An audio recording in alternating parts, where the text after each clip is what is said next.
बहुत समय पहले अमरवन नाम का एक घना और रहस्यमय जंगल हुआ करता था। जंगल इतना शांत था कि वहां केवल पक्षियों की आवाज और पत्तों की सरसराहट ही सुनाई देती थी। उसी जंगल के बीचों बीच एक सुंदर सा तालाब था।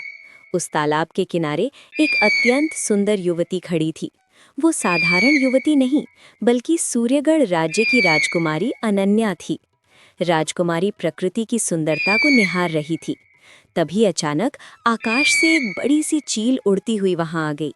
जैसे ही राजकुमारी की नजर उस चील से मिली, अगले ही पल एक तेज चमक हुई और राजकुमारी पत्थर की मूर्ति बन गई। चील कुछ देर तक उस मूर्ति को देखती रही, फिर वो उड़कर जंगल में गायब हो गई। कुछ दिनों बाद अमरवन जंगल से कुछ दूरी पर शांतिपुर गांव था। वहीं एक गरीब लकड़हारा रहता था, वीरन। वीरन रोज जंगल जाकर लकड़ियां काटता और बेचकर अपना गुजारा करता था। एक दिन जंगल में लकड़ियां काटते समय उसका मित्र गोपाल भागता हुआ आया। अरे अर्जुन, तुम यहाँ लकड़ियाँ काट रहे हो और उधर तुम्हारे घर पर मुसीबत आने वाली है। क्या मतलब? साफ साफ बताओ। कल मैं गांव के महाजन के पास गया था। वो कह रहा था कि तुम्हारे पिताजी ने उससे कर्ज लिया था, अब वो तुमसे वसूलेगा। लेकिन मेरे पिताजी महाजन से कर्ज क्यों लेंगे?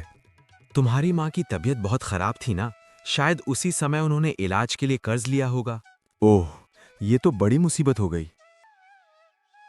शाम को वीरन घर पहुंचा ही था कि साहूकार का नौकर आ गया।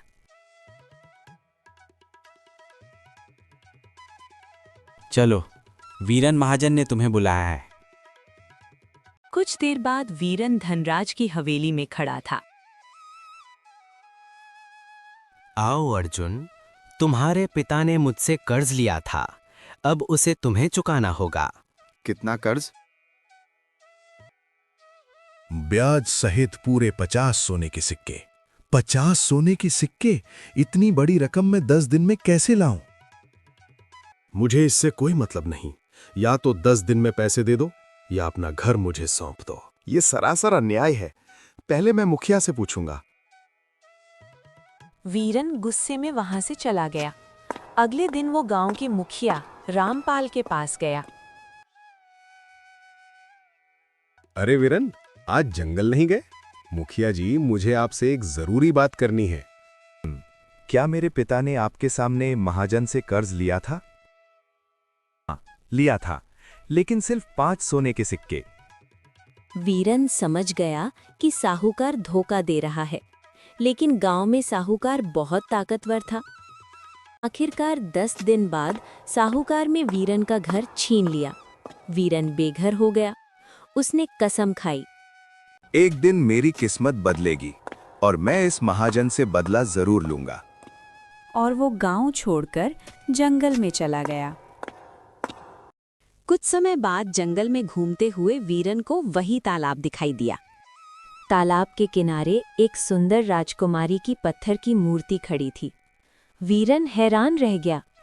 तभी अचानक मूर्ति के अंदर से आवाज आई, ये मूर्ति कितनी सुंदर है। तुम अपना सपना पूरा कर सकते हो। कौन बोल रहा है? डरो मत, मैं राजकुमारी सौम्या हूँ। एक जादूगरनी ने मुझे श्राप दिया है। तुम्हें मुक्त कैसे किया जा सकता है?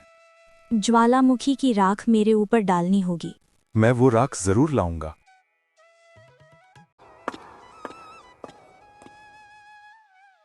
वीरन पहाड़ की ओर चल पड़ा।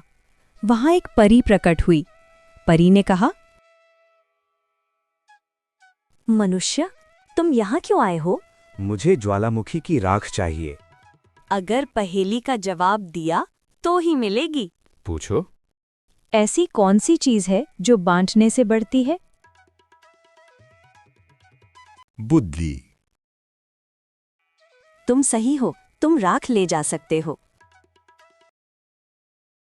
वापस लौटते समय वही चील वीरन के सामने आई। उस मूर्ति पर राख मत डालना। क्यों? वो जादूगरनी है। लेकिन वीरन ने विश्वास नहीं किया। जब वो तालाब पहुंचा तो उसने राख मूर्ति पर डाल दी। राजकुमारी जीवित हो गई। तभी वीरन को याद आया कि साधु ने कहा था, राख बचा कर रखना। राजकुमारी अचानक बोली, अर्जुन, यही असली जादूगरनी है। तभी राघव समझ गया कि कुछ गलत है। उसने बची हुई राख चील पर फेंक दी। अचानक चील एक सुंदर राजकुमारी में बदल गई और पहली राजकुमारी असल में जादूगरनी निकली। असली राजकुमारी अनन्या वीरन को अपने महल ले गई। राजा ने खुश होकर कहा, बहादुर युवक, तुमने मेरी बेटी की जान बचाई है। मैं तुम्हारा विवाह राजकुमारी से करूंगा। राजा ने राघव की बहादुरी देखकर उसका विवाह राजकुमारी से कर दिया और उसे राज्य का राजा बना दिया। कुछ दिन बाद वो अपने सैनिकों के साथ शांतिपुर गांव पहुंचा। साहूकार धनराज डर गया। अरे वीरन, तुम राजा कैसे बन गए? क्योंकि सच और साहस हमेशा जीतते हैं। सैनिकों, इस महाजन को गिरफ्तार करो। इस आदमी ने गरीबों को लूटकर उनकी जमीन छीन ली और उसे आजीवन कारावास की सजा दे दी। कहानी की सीख: अन्याय हमेशा के लिए नहीं रहता। जो इंसान सच्चाई, धैर्य और साहस से काम लेता है, उसकी किस्मत जरूर बदलती है।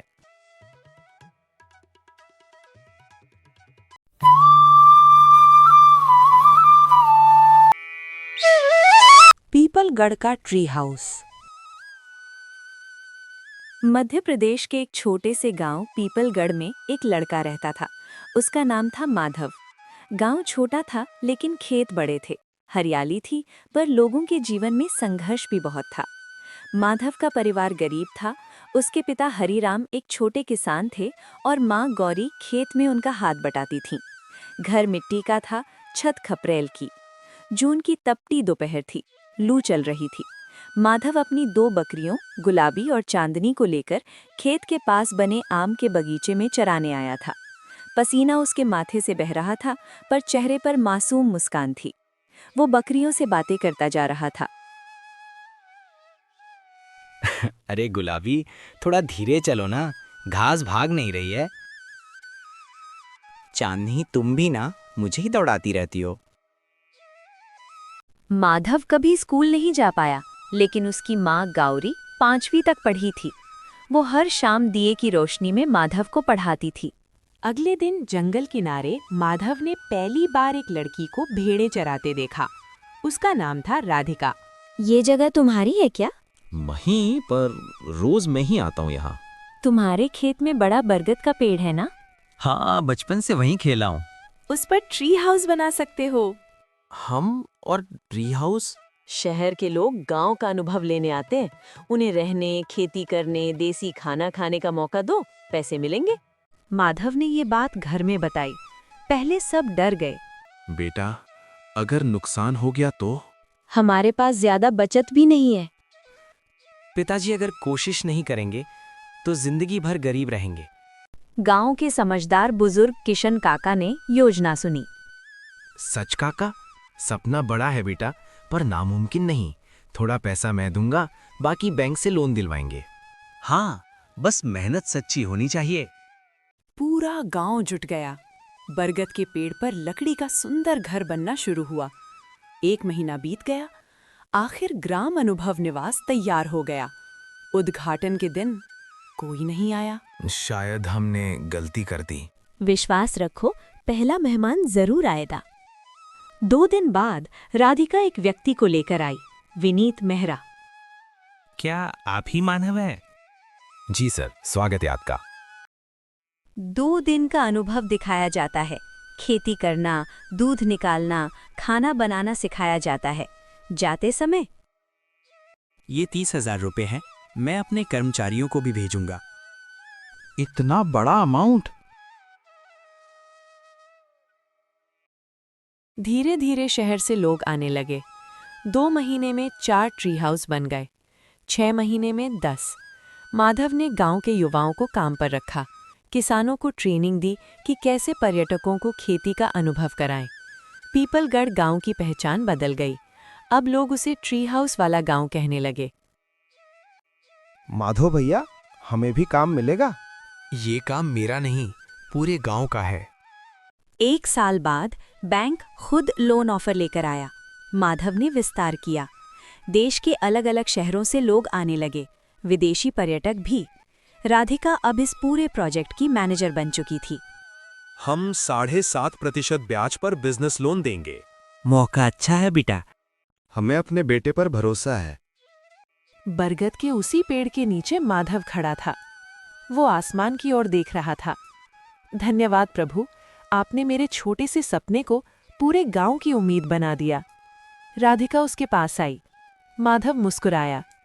अब पीपलगढ़ को लोग ट्री हाउस वाला गांव कहने लगे। विदेशी पर्यटक भी आने लगे।